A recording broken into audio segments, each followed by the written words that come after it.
Shalom, shalom. I want to start off by giving all praises unto Yahweh, Bahashem, Yahweh Shai, Bahashem, Mechakwadash, double honors to our apostles who are elders who rule well. Blessings and salutations to your brothers out there teaching and enduring truth and sincerity. I wanted to do this lesson going over the Prussian school system in Babylon or the U.S.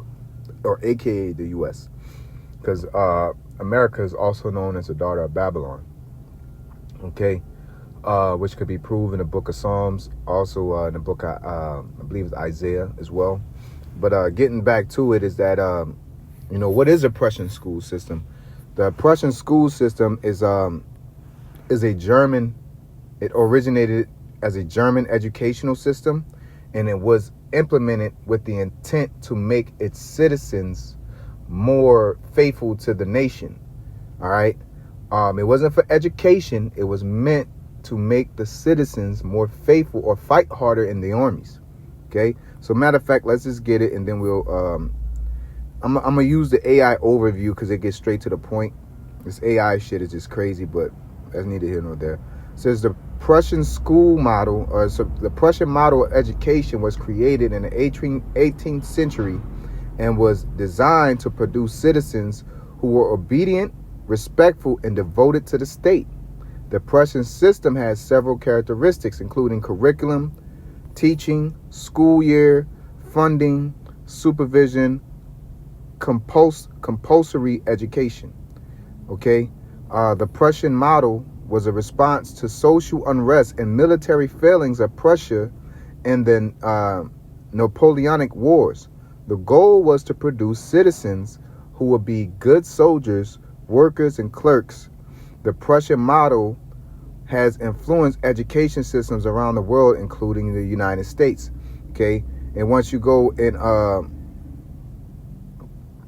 the Prussian school system in the U.S., see here, I'm gonna have to look it up a different. So, Salaki, it cut off. Mind me uploading the app, opening the app. Come on now, with all this is extra shit. All right, so. Because the thing is, why is this of importance or lesson worthy? Is because you'll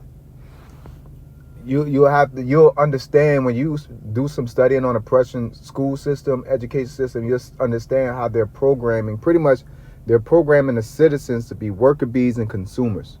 Okay, the education system is actually dumbing down Jake.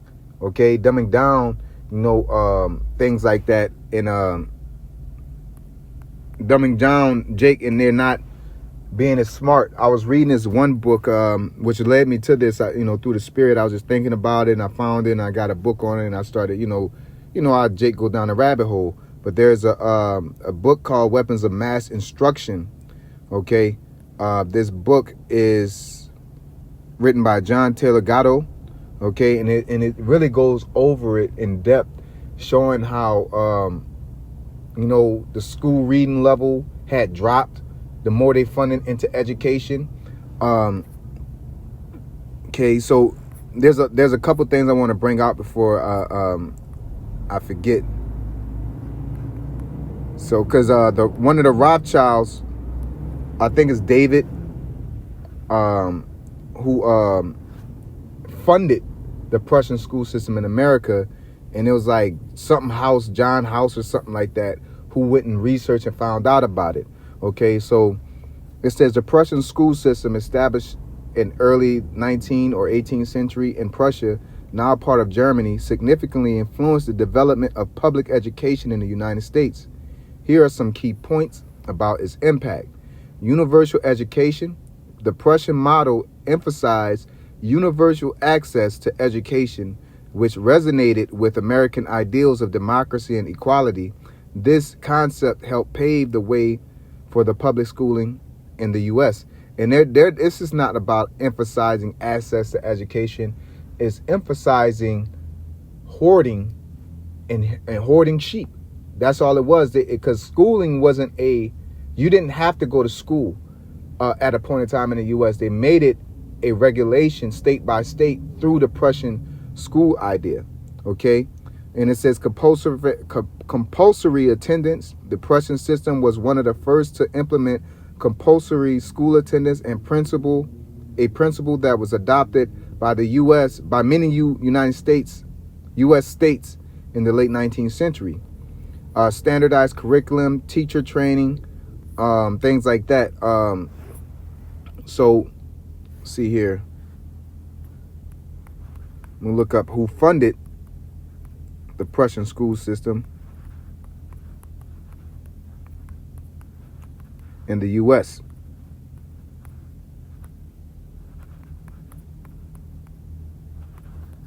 All right. So once we look that up, we're going to see what they're going to give us here.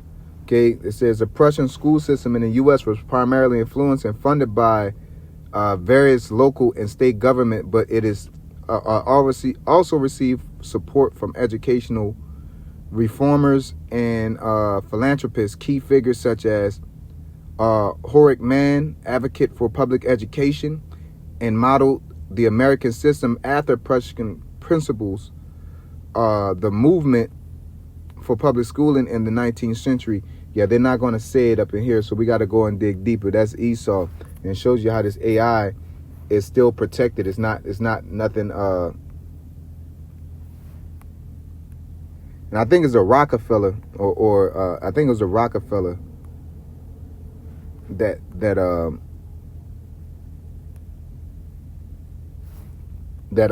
funded it. Okay, it says in 1903, Rockefeller and Gates secured government approval and $3.5 billion in funding for their plan to construct thousands of new schools across the country. Through this effort, Rockefeller further evolved the Prussian education model by collaborating with the government to make the populace even more compliant. You see, school did this education, and what is it all about nowadays? Education. Now you gotta sit back. If it's all about compliance and making everybody sheep, okay, now you got to go back and think about, well, who's involved? Okay, the main people they're trying to educate is the children. Okay, and then it's teaching them how to show up on time, work, take tests, pass the tests. Like it's all about. It's not about free thinking. It's not about expanding ideas and development. That's what private schools are for, and that's what business guys are for. You know what I'm saying? And so through this education system, okay, so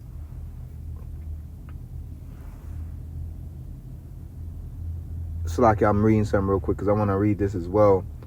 Through this education system, it teaches people pretty much how to be worker bees, and then you go to school or college to get your certification to be whatever specific worker bee they need you to be.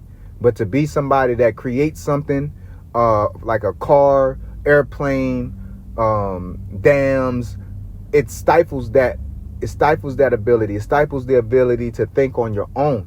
Okay, it causes the consensus gentium effect. Okay, everybody believe it, so it must be true. Okay, and they teach you these things to make you more patriotic towards your country, and also to herd everybody to be workers. All right, it's not a system that creates innovation. They rather leave that to themselves and have everybody else work underneath. Okay, so education, to sum it up, education is meant to make people work and not actually become smarter, as though as what they're implying that they're trying to do through education. Okay, and read this real quick, and we're gonna get into a precept, and we're gonna close it out. It says Frederick Eberhard von Rothschild, not Rothschild, but Rochow. Okay, a former cavalry officer and member of the local gentry, installed a model school for rural education in Ricken, Brandenburg, with the help of teacher Heinrich Julius Bruns. The school attracted over 1,200 visitors between 1977 and 1794. The Prussian school system's development was influenced by a number of factors, including social unrest, military defeat, fear losing military superiority. The Prussian school systems, well, it goes into the compulsory, attendance and all that. So we're going to read the article and then we're going to close it out with a precept. Okay. It says the ugly truth. This is from Soul Jam. All right. The ugly truth about the educational system you were never told. Education is not the learning of facts, but the training of minds to think. Okay. And, and I deal with it from time to time, especially with the younger generation. They're so caught up in the facts that they don't have common sense to use critical thinking, because the school system doesn't make you think critically. It don't make you a problem solver. All right. It just tells you the right and wrong. And if you're wrong, that means you're a bad person. All right. When that's not the case, there's a solution in every problem. But if you so focus on being right and not passing up the problem, then you'll never find a solution. You're just waiting on somebody to provide it to you. Okay. So it says, I've gotten deeper into spirituality. So like Albert Einstein, ever since I gotten deeper into spirituality, meditation, and metaphysics, a lot of my views on a variety of subjects have changed dramatically. And Einstein was not an advocate of the Prussian school system. He said something negative about it. I forget. It says pretty much it stifles the imagination of the youth or something like that. It says, but something that hasn't changed since the time I was a kid is my views on the education system. We usually think of schools as environments to stimulate learning, but it ironically manages to stifle the innate curiosity and the eagerness to learn that are present in all of us as children. Because you got to think about it. These little kids, kids that are in the country are more efficient at life than kids that are in the cities, in these big cities with the school systems pumping at. In the country, the school system isn't as prevalent. There's one school, one high school, one elementary, such on and so forth. And these kids are driving. They know how to work machinery. They know how to do regular life stuff. They're problem solvers. They're hard workers. They're critical thinkers. But these education systems just make you a zombie worker bee.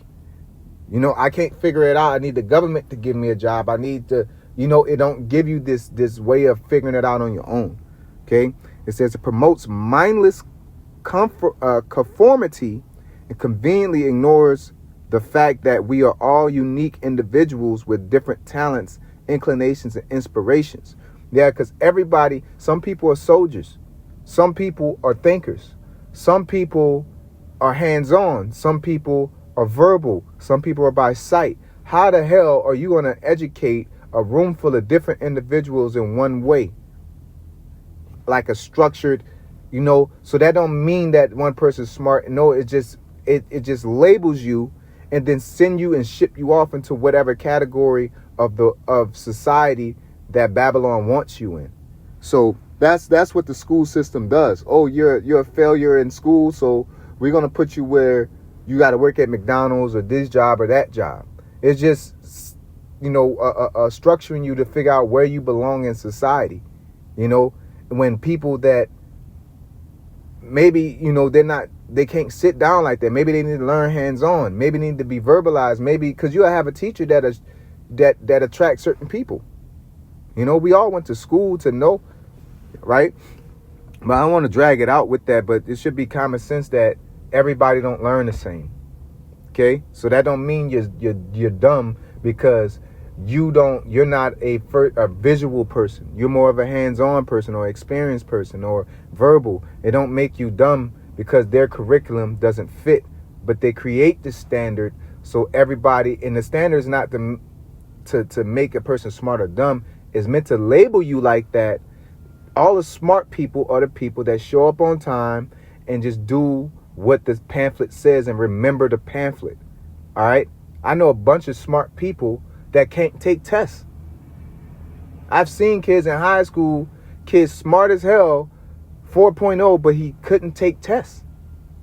But Esau does that so it could regulate you with this thing of memory is a thing of hoarding Show up on time. Do what I tell you. I said this, and it better be that when I leave. That's all it is. Okay.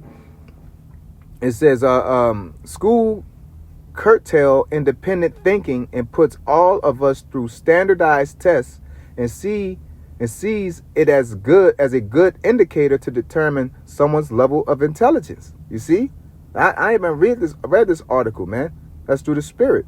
The system, frankly, never made sense to me, and I would often sit in class and wonder how most of what I was taught in class would have any real life application. They don't teach you how to get along with people, credit. They don't teach you morals. They don't teach you how to sit and eat at a table. They don't teach you how to treat other people. You know, all the shit you can go to jail for, they don't teach you nothing about. All the stuff that you need to survive, money management, financial literacy, they don't teach you none of these things. They just teach you how to show up on time, leave on time without starting any trouble. Okay? It says,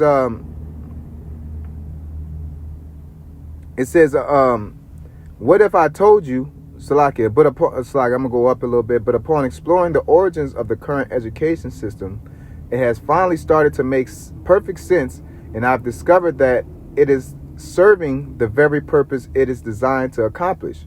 What if I told you that it was never the objective of the current education system to nurture learning, curiosity, critical thinking, and creativity in students, but in fact to do quite the opposite? And this purpose, I like to share with you a compilation of writings and reveal the veracity of the above statement by uncovering the startling origins and purposes of the education system. Okay. Yeah, Salakia, a little bit tied up, but I'm gonna try to finish this out and then close it out. It says Alwyn Toffler. Okay, Alwyn, this is a quote by Alwyn Toffler. All right, it says the American education model, as well as the system practiced here in India and around the world, was actually copied from the 18th century Prussian model designed to create docile subjects and factory workers. Prussia was historically a prominent German state. Mass education was the ingenious machine constructed by industrialism to produce the kind of adults it needed. How to pre-adapt children for a new world, pretty much the industrial revolution. They needed workers. Okay, not only did they need mass production, but they needed mass consumers. Okay, so they dumbed you down to where you don't think for yourself and they think for you. They provide you a TV, put on the TV what you wanted, and you bought it because you don't know how to think on your own. Okay, so this is the type of cycle that it goes through.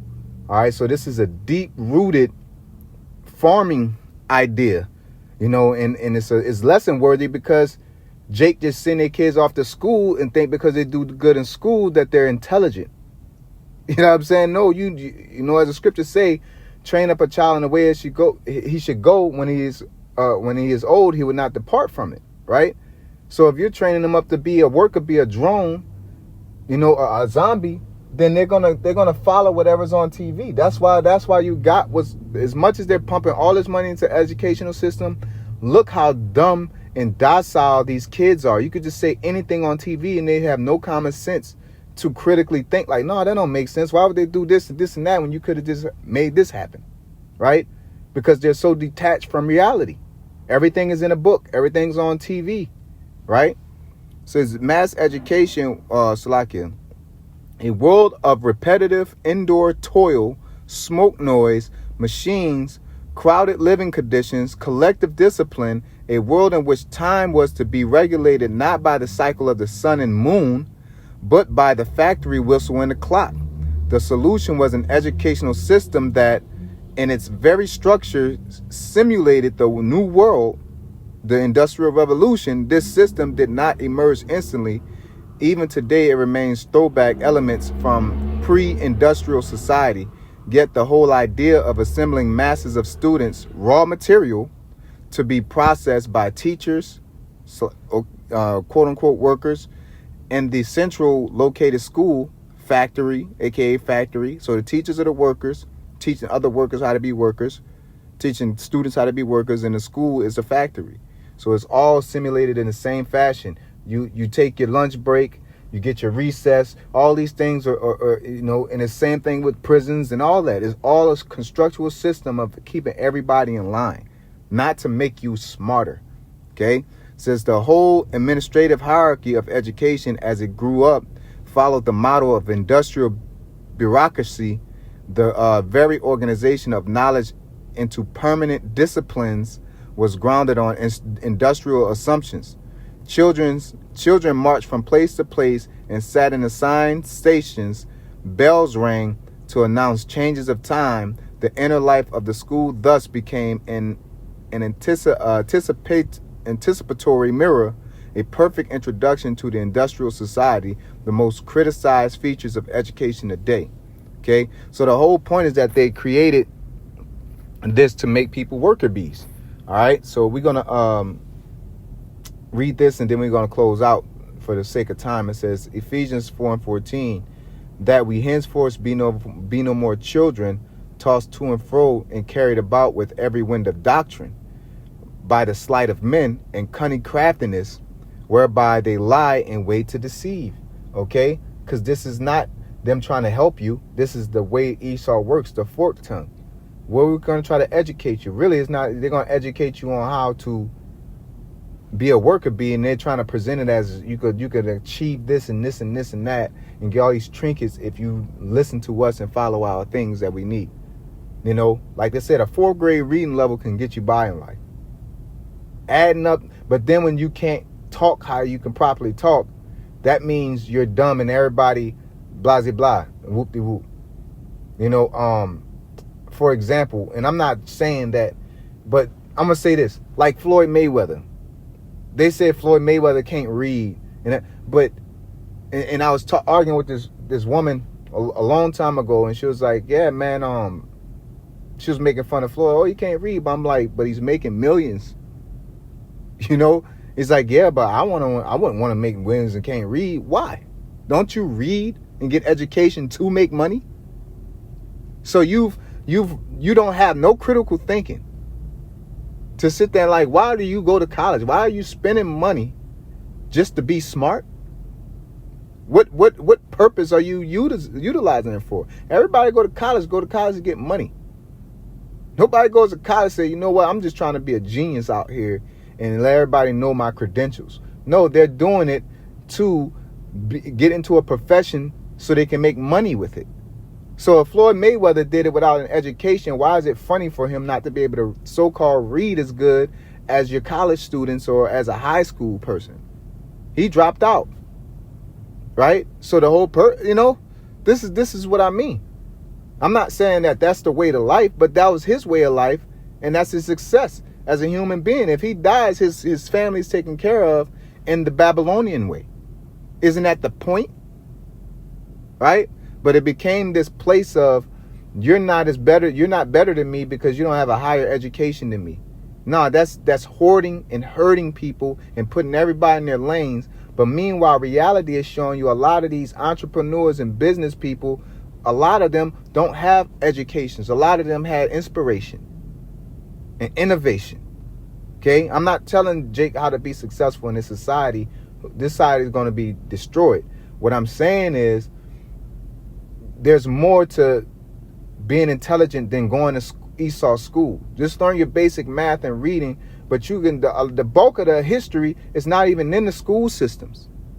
What they go over with slavery is not even really happening. They don't show you Goodbye Uncle Tom. They don't show you certain things. You know what I'm saying? They don't show you everything. They don't show you the history that Christopher Columbus didn't discover America. They don't tell you about what actually happened with Gadites. They don't tell you all these things, which is why another thing is hard for Jake to get into this truth, because they've been educated and formatted to think like a Babylonian, to be herded. Nobody wants to wait on the Lord. We got to be a worker bee. That's what you're programmed to do, you know? And that's why what it says, it was saying in particular about Esau in Wisdom of Solomon chapter 2. We're going to get that and then close out, man. It's going to be the last one, man. You know, the spirit moving, though I keep saying that, but the spirit keep bringing out more. So it's called Law Yah Bashim Yah Shai. All right, so we're going to go to Wisdom of Solomon chapter 3. It says, but the souls of the righteous are in the hands of the Most High, and there shall no torment touch him. All right, in the sight of the unwise, they seem to die, and the departure is taken for misery. And they're going from us to be utter destruction, but they're in peace. For though they be punished in the sight of men, yet is their hope full of immortality. Okay, so pretty much the society right now, like us being Israelites and saying that we're not going to run to the same excess of riot, they feel like we're losing out on the fruit of life because Esau's school system didn't tell you about reincarnation. He didn't tell you about the prophecies. It didn't tell you about the Lord. You know what I'm saying? And the benefits of living forever. You can't even compute that because you've been told you only live once. You know what I'm saying? That like all this stuff that they've been force feeding you, makes you stuck on their ways, and all they got to do is tell you a little something, and you're gonna believe it, or you're gonna go in that direction. Okay, so with that being said, hopefully this was edifying and the point was driven home. With that being said, we're gonna give all praise to Yahweh, Bahashem, Yahweh Shai, Bahashem Kadash, double honor to our apostles who are elders who rule well. Blessed salutations to you brothers out there teaching and enduring truth with sincerity. Shalom.